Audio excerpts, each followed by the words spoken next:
અજમલજી દરિયાના કાંઠે પહોંચ્યા અને કોઈ સંકોચ વિના દરિયામાં કૂદી ગયા. ત્યાં ભગવાન દ્વારકાધીશે પોતાની લીલા પ્રગટ કરી અને ક્ષણમાં જ એક સોનાની નગરી પ્રગટ થઈ. નગરના સિંહદ્વારે એક પનિહારી પાણી ભરતી હતી.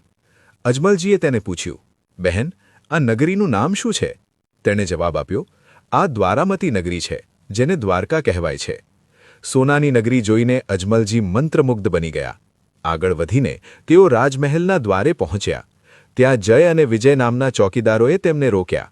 ત્યારે અજમલજીએ કહ્યું કે હું દર્શનાભિલાષી છું અને ભગવાનના શરણે પ્રાર્થના કરવા આવ્યો છું. દ્વારપાલોએ જઈને આ વાત ભગવાન શ્રી કૃષ્ણને કરી. કૃષ્ણ ભગવાને કહ્યું, તેને અંદર લઈ આવો. ત્યારબાદ અજમલજી હિંડોળા પર બિરાજમાન ભગવાન રણછોડરાયના દર્શન કરવા પહોંચ્યા. ભગવાને પ્રસન્નતાથી તેમનું સ્વાગત કર્યું. હીરા રત્નોથી ઝળહળતો મહેલ જોઈને અજમલજી અંજાઈ ગયા અને ભગવાનના દિવ્ય દર્શનથી મુગ્ધ બની ગયા. પરંતુ ભગવાનના મસ્તક પર બાંધેલો પાટો જોઈને તેઓ આશ્ચર્યમાં પડી ગયા. અજમલજીએ પૂછ્યું, પ્રભુ, આપ મસ્તક પર પાટો શા માટે બાંધ્યો છે? ત્રિલોકનાથ, આપને પણ અંગપીડાથી માથે પાટાપીડી કરવી પડે એ જોઈને આશ્ચર્યચકિત થઈ ગયો છું.